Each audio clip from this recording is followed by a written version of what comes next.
Job information এটা নতুন ভিডিঅ'ৰ সৈতে এই চেনেলটোলৈ সকলোকে স্বাগতম জনালোঁ। তো আজি এই ভিডিঅ'টোৰ জৰিয়তে নলবাৰী জুডিচিয়াৰীৰ তৰফৰ পৰা যিসমূহ পদ ওলাইছে তাৰ বিষয়ে আলোচনা কৰিবলৈ ওলালোঁ। কিমান পদ ওলাইছে, কেনেদৰে আবেদন কৰিব, বয়সৰ সীমা কিমান আদি সকলোখিনি কথা একেলগে আলোচনা কৰা হ'ব আজিৰ এই ভিডিঅ'টোৰ জৰিয়তে। গতিকে যিসকল ব্যক্তিয়ে এই ভিডিঅ'টো চাই আছে তেওঁলোকে চেনেলটো ছাবস্ক্ৰাইব কৰে যেন, কাৰণ এই চেনেলটো নতুনকৈ জব ৰিলেটেড ভিডিঅ' দিয়াৰ উদ্দেশ্যে বনোৱা হৈছে। গতিকে এই নতুন চেনেলটো ছাবস্ক্ৰাইব কৰি আগুৱাই যোৱাত সহায় কৰে যেন। নলবাৰী জুডিচিয়াৰীৰ তৰফৰ পৰা দুটা পদ খালী হৈছে, য'ত আছে এছিষ্টেণ্ট আৰু পিয়নৰ পদ। যদিও দুটা কম পদ হয়, তথাপিও আপুনি যদি ইণ্টাৰেষ্ট আৰু ইলিজিবল কেণ্ডিডেট হয় তেতিয়াহ'লে আবেদন নকৰাকৈ নাথাকিব। তো ইয়াৰ প্ৰথম পদটো হৈছে অফিচ এছিষ্টেণ্ট, য'ত টোটেল এটাই পদ খালী আছে। এই পদটোৰ দৰমহা হৈছে 15,000 পাৰ মান্থ। লগতে এই পদটোৰ বাবে আপুনি মিনিমাম গ্ৰেজুৱেশ্যন পাছ কৰা হ'লে হ'ব, যিকোনো এটা ষ্ট্ৰীমত। আৰ্টছ, ছায়েন্স বা কমাৰ্চ যিকোনো এটা বিভাগতে গ্ৰেজুৱেশ্যন পাছ কৰা হ'লে হ'ব। লগতে আপোনাক 1 ইয়াৰৰ কম্পিউটাৰৰ কোৰ্চ কৰা ডিপ্ল'মা বিচাৰিছে এই অফিচ এছিষ্টেণ্ট পদটোৰ বাবে। তো দ্বিতীয় পদটো হৈছে পিয়ন, য'ত এটাই পদ খালী আছে। এই পদটোৰ দৰমহা হৈছে 10,000 পাৰ মান্থ।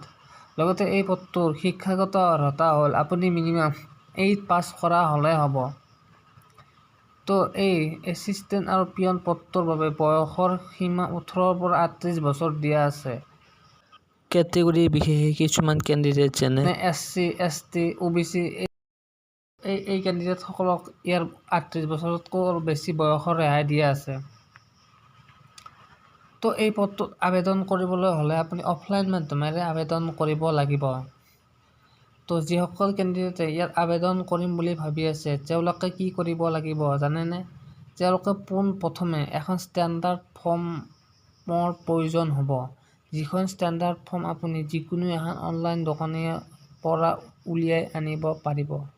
সেই ষ্টেণ্ডাৰ্ড ফৰ্মখন উলিয়াই অনাৰ পিছত সেইখন ফিল আপ কৰি তাৰ লগত কিছুমান ডকুমেণ্ট আপুনি দিব লাগিব, যেনে এজ প্ৰুফ চাৰ্টিফিকেট, য'ত আপুনি পান কাৰ্ড বা আধাৰ কাৰ্ড যিকোনো এখন দিব পাৰে। এডুকেশ্যনেল কোৱালিফিকেশ্যন, আপোনাৰ যিখিনি এডুকেশ্যনেল কোৱালিফিকেশ্যন আছে সেইখিনি দিব লাগিব। কাষ্ট চাৰ্টিফিকেট, লগত এক্সপিৰিয়েঞ্চ চাৰ্টিফিকেট, যদি আপোনাৰ এক্সপিৰিয়েঞ্চ আছে তেতিয়া এক্সপিৰিয়েঞ্চ চাৰ্টিফিকেট দিব। ইয়াৰ উপৰিও আইডেণ্টিটি প্ৰুফ, এড্ৰেছ প্ৰুফ, য'ত আপুনি আধাৰ কাৰ্ড বা পান কাৰ্ড যিকোনো এখন দিব পাৰে আইডেণ্টিটি প্ৰুফ আৰু এজ প্ৰুফৰ বাবে। লগতে 2 কপি আপোনাৰ পাছপৰ্ট চাইজ ফটো। এই গোটেইখিনি ডকুমেণ্ট ফটোষ্টেট কৰি ষ্টেণ্ডাৰ্ড ফৰ্মখনৰ লগত গাঁঠি এটা ইনভলপত খাম বা ইনভলপত তো যিসকল কেণ্ডিডেটে আবেদন কৰিম বুলি ভাবি আছে তেওঁলোকে district legal service authority ADRE চেণ্টাৰত যেতিয়া তেওঁলোকৰ কাৰ্যালয়ত